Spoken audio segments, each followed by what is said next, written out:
Hello traders, स्वागत है आप सभी का लर्न इफ ट्रेडिंग के यूट्यूब चैनल पर। आज की वीडियो में हम देखने वाले कुछ ऐसे स्टॉक्स और साथ ही में इंडेक्स में कल क्या होने वाला है। तो इससे पहले मैं बता दूं कि अगर आप लोगों ने ये वीडियोस नहीं देखे हैं जो कि कल मैंने आप अपलोड किया था, जिससे आप एक स्ट्रैटेजी मैंने बताई थी जहाँ पे आप 5 या 6 सेकंड के अंदर आप जस्ट जज कर सकेंगे कि कौन सा स्टॉक आपको लेना चाहिए इन्वेस्टिंग के लिए। अगर आपने नहीं देखा है डेफिनेटली जाकर उसे चेकआउट कर लीजिएगा। तो फिलहाल अगर आज निफ्टी को देखेंगे तो आज जिस तरह से मैंने आप लोगों को बताया था कि अगर इस एरिया में खुलता है तो ये एरिया या ये एरिया एज अ रेजिस्टेंस काम करेगा। और अगर अगर ये ट्रेंड लाइन एक बन रहा था, अगर आप लोगों को याद होगा मैंने ये ट्रेंड लाइन एक खींच के रखा था कि अगर ये ट्रेंड लाइन के पास खुलता है तो आपको बहुत ही अच्छा मूव दिखेगा समवेयर अराउंड यहाँ से लेकर इस एरियाज तक। लेकिन मैंने आप लोगों को कल एक स्टॉक में बताया था कि जब मैं इसी तरह का वहाँ पे भी सिनेरियो बना हुआ था और मैंने वहाँ पे बताया था कि अगर वो उस रेजिस्टेंस के ऊपर गैप अप होके खुलता है, ठीक है, तो जो पिछले दिन का क्लोजिंग है वो एज अ या फिर पिछले दिन का जो हाई है वो एज अ सपोर्ट काम कर सकता है।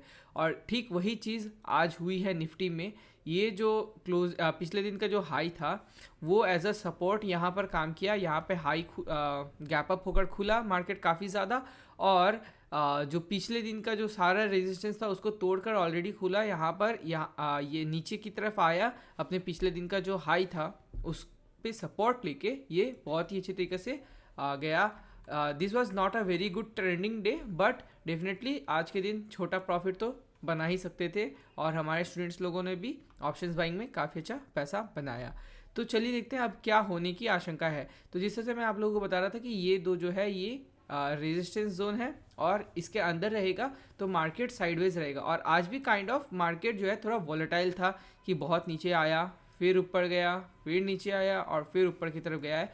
लेकिन अब जो इसने क्लोजिंग दिया है वो अपने जो प्रीवियस रेजिस्टेंस है और इनफैक्ट आज का भी जो ये मॉर्निंग का रेजिस्टेंस लेवल था उसको तोड़कर ऊपर की तरफ क्लोजिंग दिया। जब इतना हाई पे क्लोज देता है, मैं बार बार बताता हूँ कि जब इतना हाई पे क्लोज देता है तो यहाँ पर दो सिनेरियोज होने के चांसेस हो सकते हैं। चलिए देखते हैं कौन से है वो सिनेरियो। जब ये इस तरह से ट्रेंड किया है तो इसका मतलब क्या है, अगर यहाँ पर ये इस तरह का क्लोजिंग दिया है तो इसका मतलब है कि जो प्लेयर्स है, बड़े प्लेयर्स है, वो पोजीशन को लेकर गए हैं, ठीक है। तो अगर ये कल ये पोजीशन क्यों लेके गए हैं, क्योंकि उनको लगता है कि मार्केट कल और गैप अप या यहीं पे खुलेगा और ज़्यादा ट्रेंड करेगा। अगर कल को मार्केट इस एरिया पे खुलता है या इस एरिया पे खुलता है, अच्छा खासा गैप डाउन खुलता है, तो क्या हो जाएगा, वो पैनिक सिचुएशन में आ जाएंगे। पैनिक सिचुएशन में आने से क्या होगा, सब कोई अपना पोजीशन जो है स्क्वायर ऑफ करने लगेंगे और जो मार्केट जो है वो तेज़ी से नीचे की तरफ फॉल करने लगेगा, ठीक है। और वो इस जो ट्रेंड लाइन है इसका सपोर्ट ले सकता है, या फिर ये जो एरिया है यह बहुत ही ऐसा अच्छा सपोर्ट काम करेगा क्योंकि यहाँ पर दो लेवल का रेजिस्टेंस है, ठीक है। तो ये पूरा का पूरा एक जोन बन गया है, डिमांड जोन है।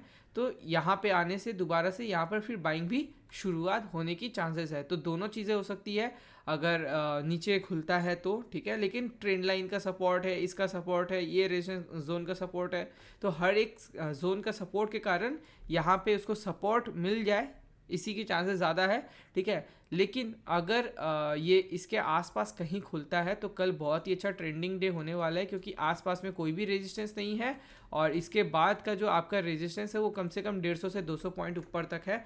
तो ईजिली आपको 150 से 200 पॉइंट कल निफ्टी में देखने को मिल सकता है, प्रोवाइडेड अगर आसपास में या थोड़ा सा नीचे खुले निफ्टी तो बहुत ही बढ़िया होगा, ठीक है। बहुत ज़्यादा गैप डाउन नहीं खुलना चाहिए। वैसे भी वहाँ पे भी सपोर्ट जोन है तो वहाँ पे भी बाइंग आने के चांसेस है, लेकिन जिन लोगों ने पोजीशन लेकर गए हैं वो थोड़ा सा घबराएंगे तो पहले थोड़ा सा रेड कैंडल्स वहाँ पे फिर आपको देखने को मिल सकता है। बैंक निफ्टी में अगर आप देखेंगे तो यहाँ पे थोड़ा सा चेंज इन पोलैरिटी वाला सिनेरियो देखने को मिल रहा है, ठीक है। तो अभी यहाँ पर अगर कल को ये अगेन जैसा कि मैंने निफ्टी में बताया अगर आसपास ही खुलता है और पहला 15 मिनट में ही जाकर ये इसके ऊपर क्लोज देता है और हायर हाई निकलता है तो देन अगेन यहाँ पे आप बैंक निफ्टी में भी ट्रेड बना सकते हैं।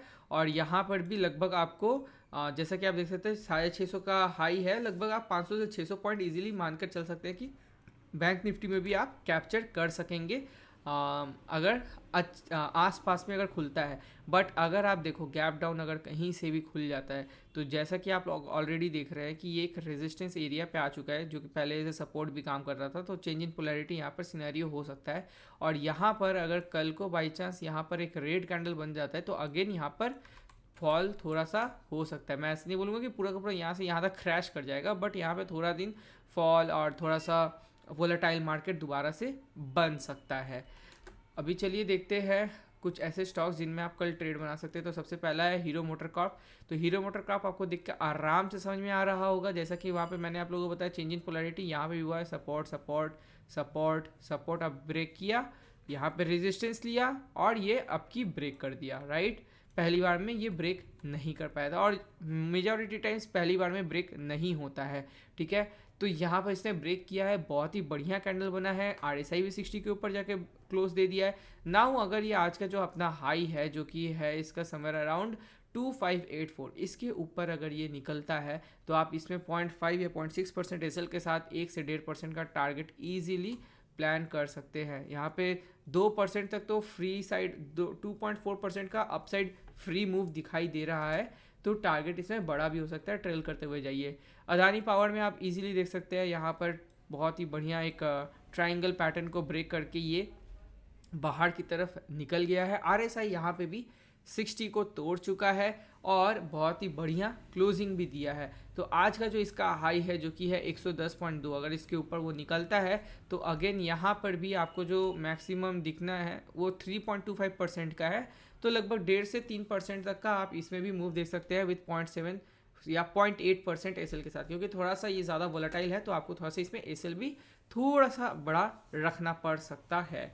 अभी अगर हम देखेंगे तो IDFC, ठीक है, IDFC बैंक का अगर ये देखेंगे तो ये देखिए यहाँ से रेजिस्ट लिया था, यहाँ से रेजिस्ट लिया था, यहाँ से रेजिस्ट लिया था, ये आपकी रेजिस्ट लेके दोबारा से यहाँ पर ये बहुत ही बुलिश क्लोजिंग दिया है, ठीक है। और जब ये इस तरह की क्लोजिंग देता है तो ये काफ़ी एक अच्छा बुलिश पैटर्न होता है। साथ में यहाँ पे आप देख सकते हैं 60 का सपोर्ट लिया है, जो कि अगेन बहुत ही अच्छा सिनेरियो क्रिएट कर रहा है। नाउ अगर ये कल जो है आज का अपना हाई को अगर तोड़ देता है, विच इज़ आज का हाई है इसका लगभग 64.7, अगर इसको ये तोड़ देता है तो यहाँ पे भी आपको बहुत ही अच्छी मूव देखने को मिल सकती है। 0.5 या 0.6 से 0.7% एसएल यहाँ पर लेना पड़ेगा, या फिर 0.8% तक का भी आप एसएल ले सकते हैं, और इसमें आप इजीली 1.5 से 2% का टारगेट प्लान कर सकते हैं IDFC में। और आज भी इसने काफ़ी अच्छा मूव दिया है। ये जब भी मूव देगा, ये बड़े बड़े मूव्स देगा, तो आप इसमें अभी फ़िलहाल प्लान बना सकते हैं कल के लिए। चौथा स्टॉक है विप्रो। अभी विप्रो को अगर आप देखेंगे तो ये जो अपना पिछले बार का जो हाई था वहीं से रेजिस्ट करके नीचे की तरफ आ चुका है, और इंटरेस्टिंग बात ये है कि RSI में भी ये 60 के नीचे आ चुका है, जो कि एक डाउन ट्रेंड को कंफर्म, काइंड ऑफ बियरिश को कंफर्म करता है, ठीक है। और अगर ये जो रेड कैंडल बना है ये भी बहुत ही सॉलिड है, तो अगर ये जो अपना लो है आज का जो कि है 690, उसके नीचे अगर निकलता है तो अगेन 0.6 से 0.7% एसएल के साथ आप इसमें शॉर्ट बना सकते हैं, और आपका पहला टारगेट इजीली हो जाएगा लगभग 1.6 से 1.7% का। तो ये विप्रो में आप शॉर्ट के लिए प्लान कर सकते हैं। और लास्ट है वोल्टास। तो वोल्टास में भी अगर आप देखेंगे तो अगेन ये भी अपने जो इस चैनल पैटर्न के अंदर जो फंसा हुआ था वहाँ से अगेन ये ऊपर तो गया था 60 के ऊपर जाके, इसने अपना काइंड ऑफ हायर हाई नहीं बना पाया है, और ये गैप डाउन होके रेड कैंडल बन गया है, जिसको कि यूजुअली कहा जाता है बुल ट्रैप। और यहाँ पे अगर फंसते हैं तो ये बहुत ही सॉलिड तरीके से नीचे की तरफ बहुत तेज़ी से आता है। तो अगर ये बुल ट्रैप है तो इसके लिए आपको कंफर्मेशन का वेट करना पड़ेगा। कंफर्मेशन कैसे मिलेगा? अगर इसका लो टूटेगा तो इसका लो है 1251। अगर 1251 के नीचे जाता है वोल्टास तो आप इजीली इसमें ट्रेड बना सकते हैं। 0.7% एसएल के साथ आप इजीली अपना 1.5% से 1.6% का टारगेट प्लान कर सकते हैं। देखिए मैंने आपको 3 बाइंग की तरफ और 2 सेल की तरफ, शॉर्ट की तरफ का स्टॉक्स दिया है, ठीक है। जिस तरफ मार्केट का बहाव रहे उसको समझकर ही आप ट्रेड्स प्लान करें। अगर मार्केट अगर बुलिश दिख रहा है आपको, मार्केट अगर ग्रीन है, मेजॉरिटी स्टॉक्स ग्रीन के तरफ है, तो कोशिश करिए कि जो यहाँ पे मैंने ग्रीन साइड में यानी कि बाइंग के लिए स्टॉक्स दिया है आप उनमें ट्रेड्स प्लान करिए। और अगर मार्केट थोड़ा सा साइडवेज या बियरिश जैसा रहता है तो आप शॉर्ट साइड में भी प्लान कर सकते हैं। इसके अलावा यही बोलना चाहूँगा कि ये वीडियोज़ जो है आप डेफिनेटली देख लीजिए, और जो इंट्राडे की स्ट्रैटेजी जो मैंने पिछले दिन सिखाई थी आप लोगों को, कुछ दिन पहले, वो आप बिल्कुल चेक करना मत भूलिएगा अगर आपने अभी तक नहीं देखा है तो। ये बहुत ही अच्छी स्ट्रैटेजी है, बहुत अच्छा काम करते हैं, और अभी मेरे पास बहुत सारे फीडबैक आ रहे हैं इंस्टाग्राम एंड ऑल पे, सब आकर मुझे बता रहे हैं कि वो लोग इस स्ट्रैटेजी से ट्रेड कर रहे हैं और उनको बहुत ही अच्छा रिटर्न भी मिल रहा है। तो इस वीडियो में दोस्तों इतना ही, हम मिलेंगे आपसे अगले वीडियो में, तब तक के लिए।